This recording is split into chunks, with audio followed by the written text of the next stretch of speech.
একজন সাহাবী তারা কয়েকজন মিলে এরকম ভাবে দিনের কাজের জন্য বের হয়ে গেলেন।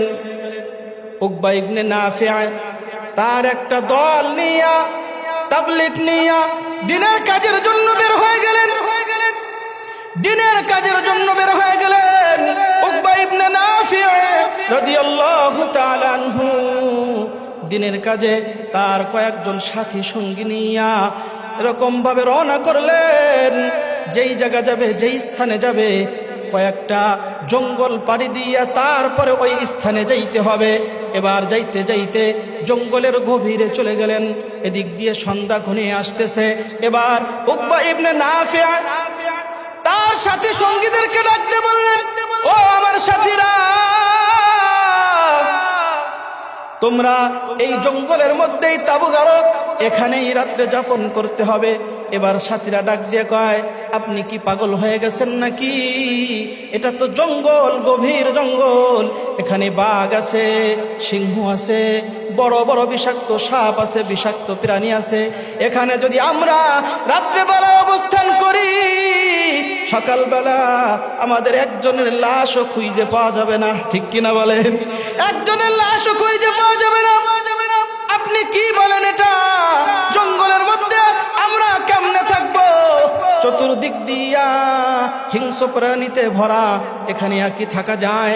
এবার উকবা ইবনে নাফিয়া বললেন, আমার অর্ডার, আমি তোমাদের দলের নেতা, আমি বলছি তোমরা এখানেই তাঁবু গাড়বে। এবার উকবা ইবনে নাফিয়া অর্ডার দেওয়ার পর জঙ্গলের মধ্যেই তারা তাঁবু গাড়ে দিল, ওখানে অবস্থান করলো।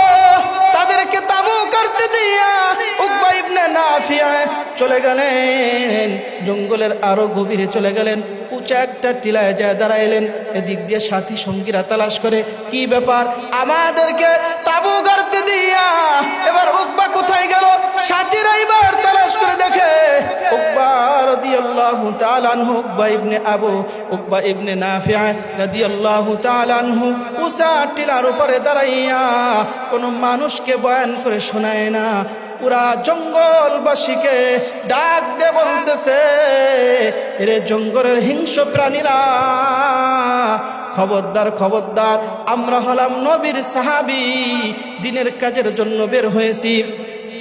আমরা এখানে রাত্রিবেলা অবস্থান করব, একসাথে তোমাদের সাথে আমাদের থাকতে বড় ভয় লাগে।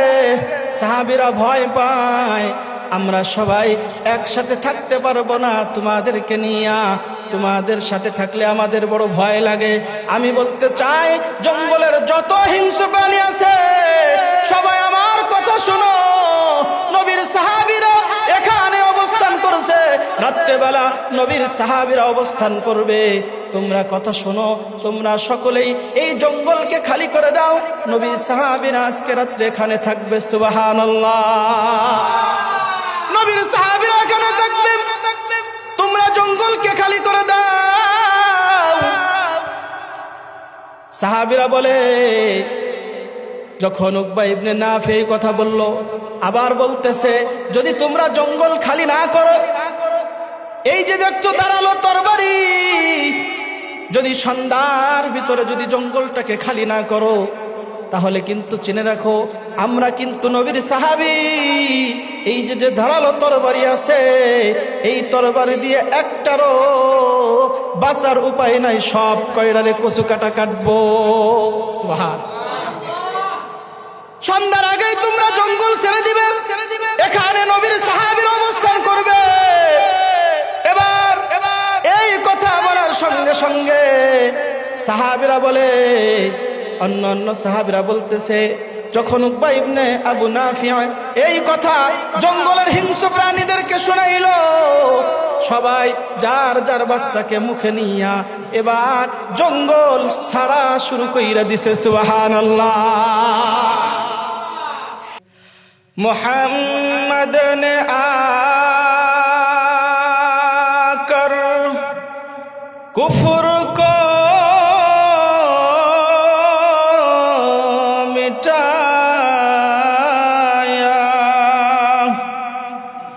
कुफर को मिटा कर सदाकत قد بتايا আল্লাহ পাক রব্বুল আলামিন দুনিয়াতে মানুষ সৃষ্টি করেছে, যত মাখলুক সৃষ্টি করেছে, সব কিছু সৃষ্টি করার মধ্যে আল্লাহ পাকের একটা উদ্দেশ্য আছে।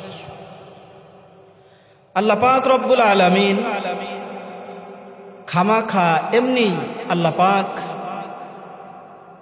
দুনিয়ার মধ্যে এত কিছু সৃষ্টি করেন নাই। আল্লাহ পাকের একটা উদ্দেশ্য আছে। সেই উদ্দেশ্যটা হলো যেন সবাই তাকে ভালোবাসে। আল্লাহ পাক এই জন্যই সৃষ্টি করলেন সব কিছু যেন সবই তাকে ভালোবাসে। তার মধ্যে সব সৃষ্টির মধ্যে স্পেশাল করে মানুষকে সৃষ্টি করলেন এবং তাদেরকে প্রাধান্যটা বেশি দিলেন। আল্লাহ পাক সর্বশ্রেষ্ঠ করে মানুষকে বানাইলেন এই জন্যই যেন তারা সবচাইতে বেশি ভালোবাসে আল্লাহকে, তারা যেন সবচাইতে বেশি আল্লাহকে মোহাব্বত করে। এই জন্যই আল্লাহ পাক রব্বুল আলামিন এই বান্দাদেরকে সৃষ্টি করেছে। কিন্তু আজ আমরা দেখা যায় যে সেই আল্লাহর ভালোবাসা বাদ দিয়া আমরা দুনিয়ার সব কিছুকেই বেশি ভালোবাসতেছি। কেউ ভালোবাসে টাকাকে, কেউ ভালোবাসে তার ব্যবসাকে, কেউ ভালোবাসে তার কৃষি চাষাবাদকে, কেউ ভালোবাসে তার নেতাকে। এভাবে ভালোবাসা সবার মাঝে বিরাজমান।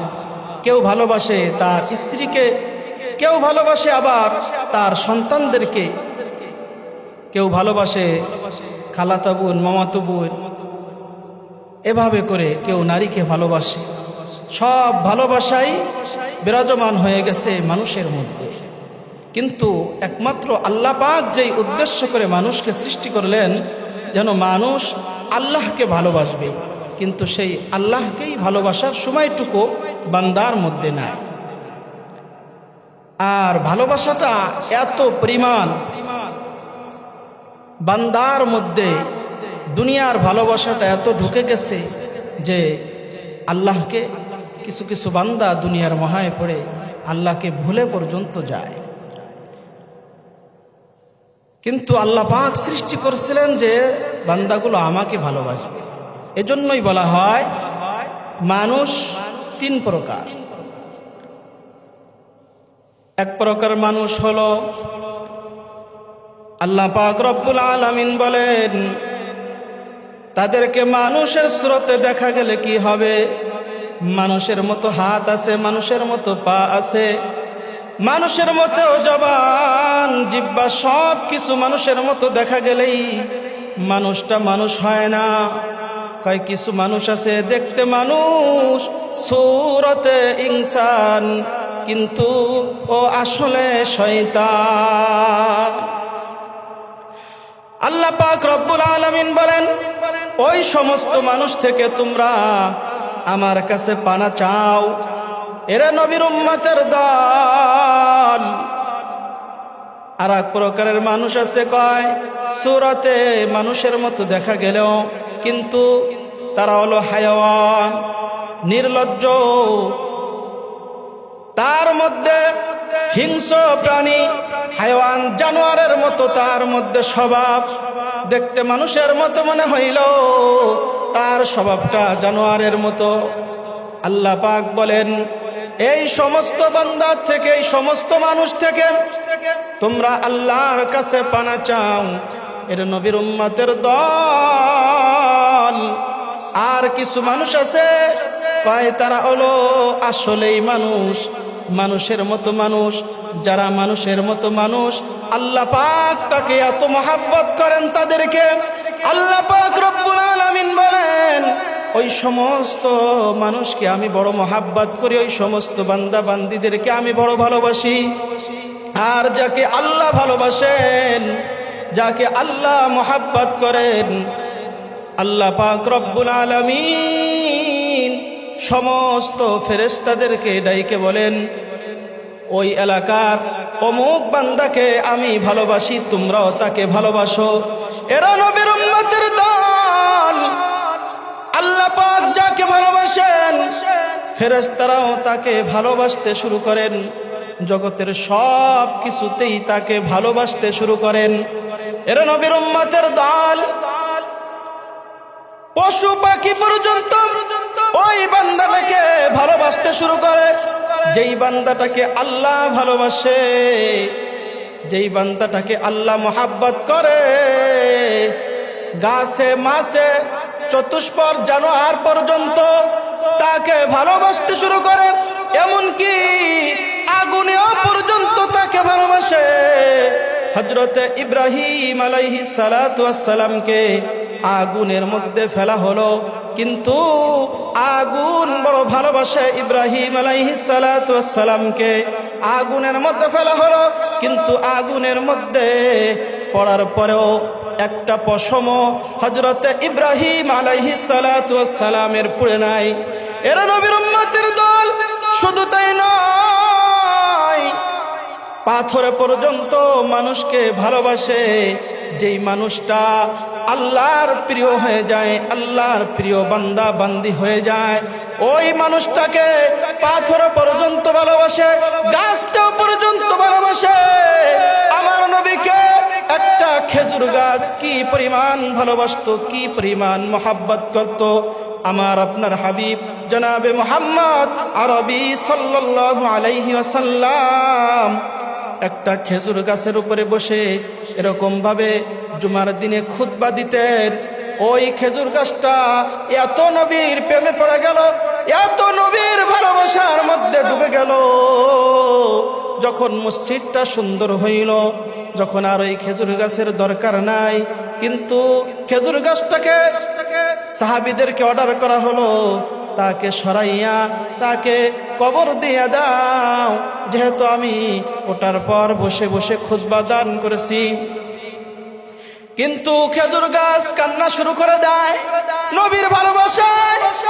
এরা নবীর উম্মতের দল। আল্লাহ পাক বলেন, যেই বান্দা বান্দিটা আমার প্রিয় হয়ে যায়, শুধু খেজুর গাছ নয়, হিংস্র প্রাণী পর্যন্ত তোমাকে ভালোবাসতে শুরু করবে। যদি তুমি আল্লাহর ভালোবাসার প্রিয় বান্দা হয়ে যাও।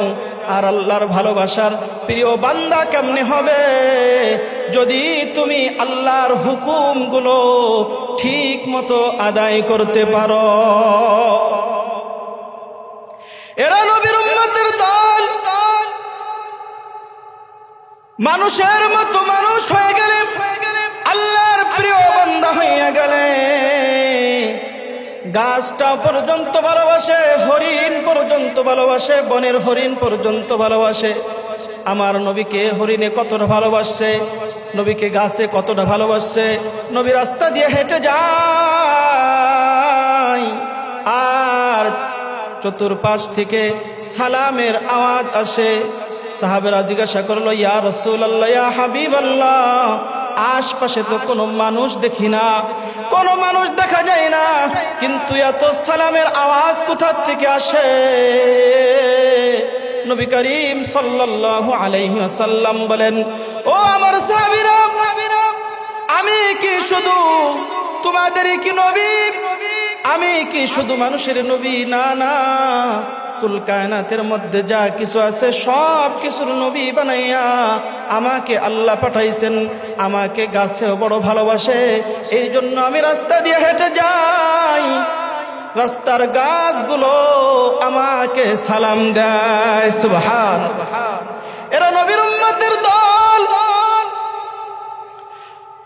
তুমি যদি আল্লাহর প্রিয় বান্দা হয়ে যাও, মাছেও তোমাকে ভালোবাসবে।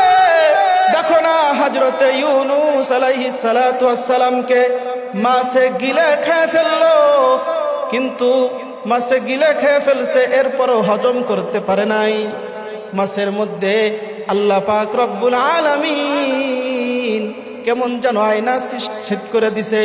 ওই আয়না দিয়া ওই সাগরের মধ্যে কি আছে সব দেখার ব্যবস্থা আল্লাহ করে দিয়েছেন। সুবহানাল্লাহ।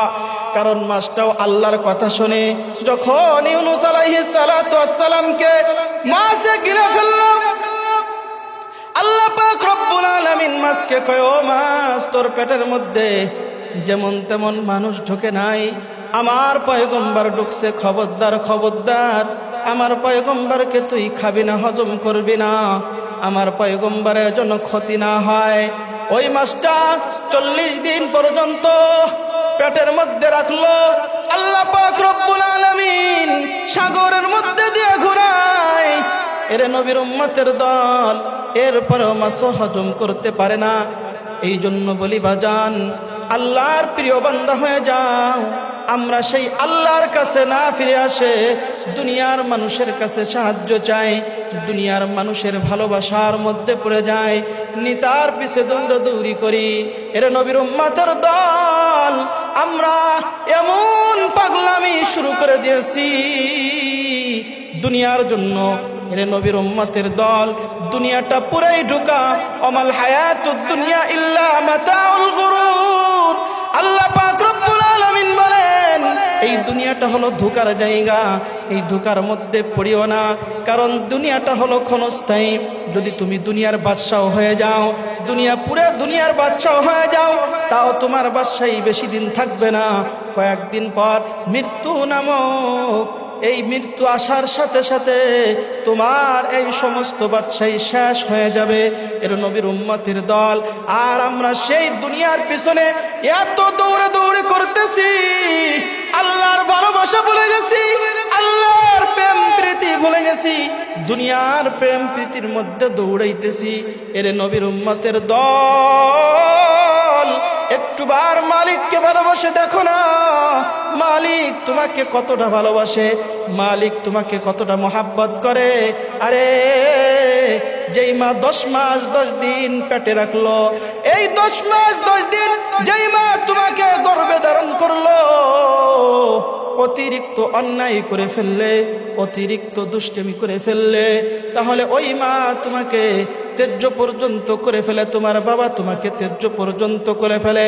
কিন্তু আমার মালিক এতটা ভালোবাসে, বান্দাকে এতটা ভালোবাসে, কত গুনাহ করার পরেও তুমি গুনাহ করতে করতে করতে করতে সীমা লঙ্ঘন পর্যন্ত করে ফেলাও। কতদিন হয়ে গেল আল্লাহর কদমে একটা সিজদা দিল না, মাসের পর মাস হয়ে গেল, বছরের পর বছর হয়ে গেল, এরপরও আল্লাহ তোমার রিজিককে বন্ধ করে দেন না। আল্লাহ পাক তোমাকে জমিনের মধ্যে গ্রাস করে দেন না। জমিন বারবার বলে, মালিক তোমার নাফরমান বান্দাটা জমিনের উপর দিয়া দাম্ভিকতার সাথে চলে, আমি জমিন চাই ওকে গ্রাস করে দিতে, তুমি হুকুম দাও। আল্লাহ বলেন, না না জমিন, তোমার এখন হুকুম আমি দিব না, বান্দাটা হতে পারে আমার কাছে ফিরে আসতে পারে। না না না জমিন, তুমি গ্রাস করবে না। জমিনকে আল্লাহ বুঝে রাখে, কিন্তু তারপরও বান্দা তুমি সেই মালিককে চিনলে না, সেই মালিকের কদমে তুমি সিজদা দিতে চাও না। আল্লাহর ভালোবাসা একটু অর্জন করে দেখো না, আল্লাহ তোমারে কতটা ভালোবাসে, আল্লাহ তোমারে কতটা মহাব্বত করে। আল্লাহ মহাব্বত করবে, আল্লাহ পাক ঘোষণা করে দিবে ফেরেশতাদের মধ্যে, আমি অমুক বান্দাটাকে ভালোবাসি, তোরাও ভালোবাস। ফেরেশতারাও ভালোবাসতে শুরু করে দেয়, গাছ গাছালি পশু পাখি সব কিছু তোমাকে ভালোবাসা শুরু করে দিবে। এতক্ষণ বললাম, এরা তো বলতে পারেন এরা তো নবী ছিল, আল্লাহ তাআলার প্রিয় বান্দা ছিল, এজন্য তাদেরকে আগুনে ভালোবাসছে, গাছে ভালোবাসছে, তাকে মাছে ভালোবাসছে। আমরা তো আর নবী না।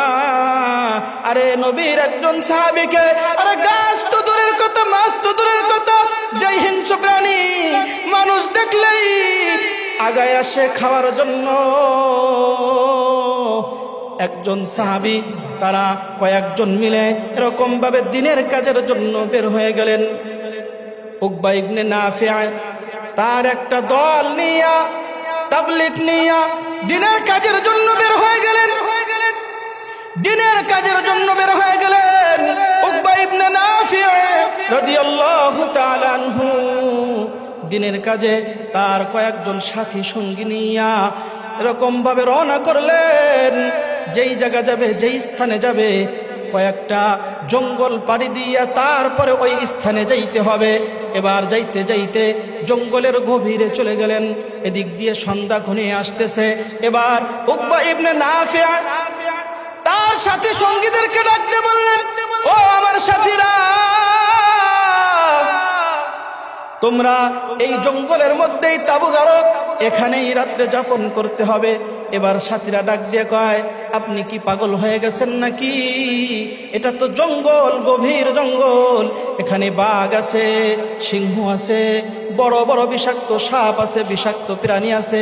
এখানে যদি আমরা রাত্রেবেলা অবস্থান করি, সকালবেলা আমাদের একজনের লাশও খুঁজে পাওয়া যাবে না। ঠিক কিনা বলেন?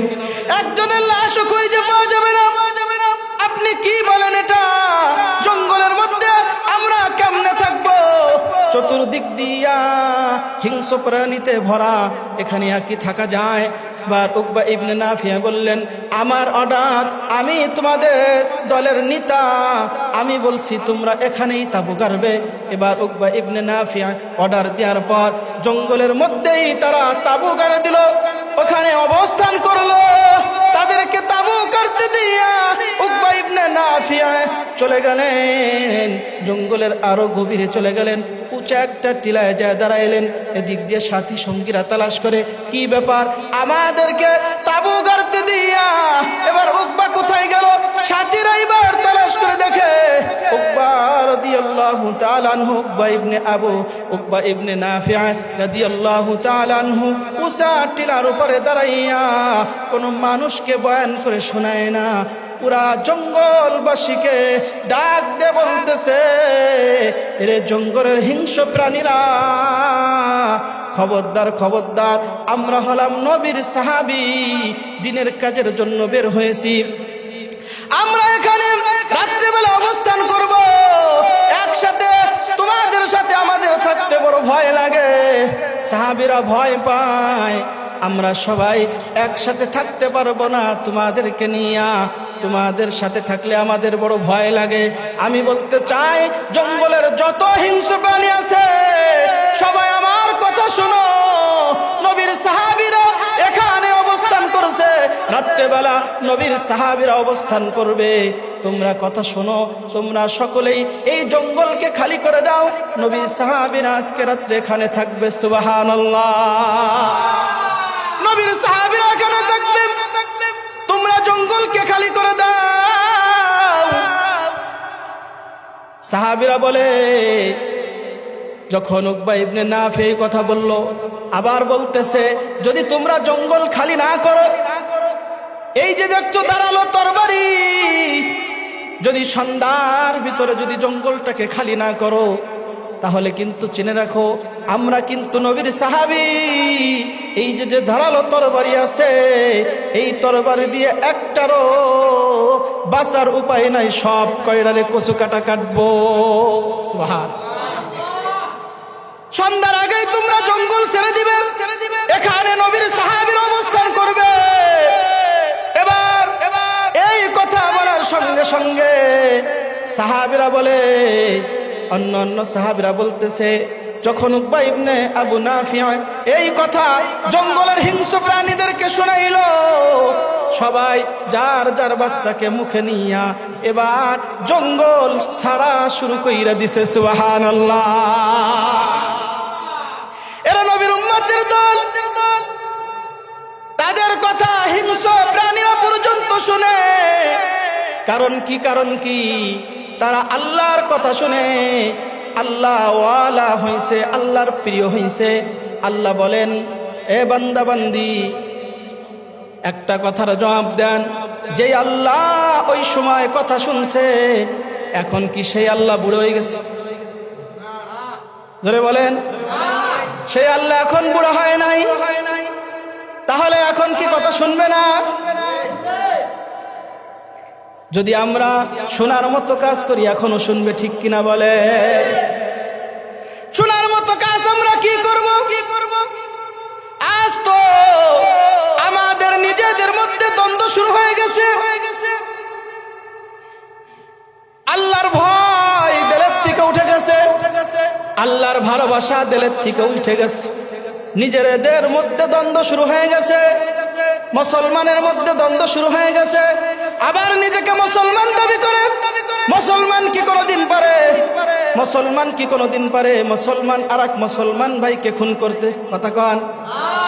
মুসলমান কোনোদিন অন্য মুসলমান ভাইকে খুন করতে পারে না। মুসলমান তো জিহাদ করবে কাফের বেঈমানের সাথে, আর এখন জিহাদ শুরু হয়ে গেছে নিজেদের মধ্যে। ও মুসলমান, তুমি নাক ডেকে ঘুমাইলে কি হবে? আল্লাহ বলেন সালাতু খায়রুম মিনান নাওম, ঘুম হইতে নামাজ উত্তম। যখন তোমার কানে এই আওয়াজ গেছে, এতক্ষণ তোমার লেপ সিলাউলা দাউলা, কম্বল সিলাউলা দাউলা, আর আজানের সাউন্ড যখন তোমার কানে গেছে, আল্লাহ বলেন সালাতু খায়রুম মিনান নাওম, ঘুম হইতে নামাজ উত্তম। আর তুমি কেমন জানো মালিককে বুঝাও, আল্লাহ তুমি এটা কি বলো? আমার কাছে তো নামাজের চাইতে ঘুমই উত্তম। কথা কয় না? আর তোমার দ্বারা এরকম মুসলমানের দ্বারা ইসলাম কায়েম হয়ে যাবে? না না বান্দা, না, নামদারি মুসলমান হইয়া জান্নাতে যাওয়া সম্ভব নয়। যখন মুসলমানগুলো ঈমানকে হেফাজত করবে, নামাজগুলো ঠিক মতো করবে, রোজা ঠিক মতো রাখবে, আল্লাহর হুকুম যখন ঠিক মতো আদায় করবে, তখন আর ইহুদি বেঈমান খ্রিস্টান মুসলমানের কোনো ক্ষতি করতে পারবে না। ইহুদি বেঈমান ঘুমাই না, তুমি ঘুমাইলে কি হবে? ইহুদিরা বেঈমানরা তারা সময়কে কাজে লাগাইতেছে পুরোটাই মুসলমানের ক্ষতি করার জন্য। কত সময় ব্যয় করলে পরে একজন ইমাম তৈরি হয়, বড় বড় মসজিদে খতিব পর্যন্ত হয়ে যায় ইহুদিদের লোক। কথা কয় না? কেমনে হয়? কারণ সে 12টা বছর 14টা বছর এই আমাদের কিতাবের পর ব্যয় কইরা কেমনে মুসলমানদের ক্ষতি করে।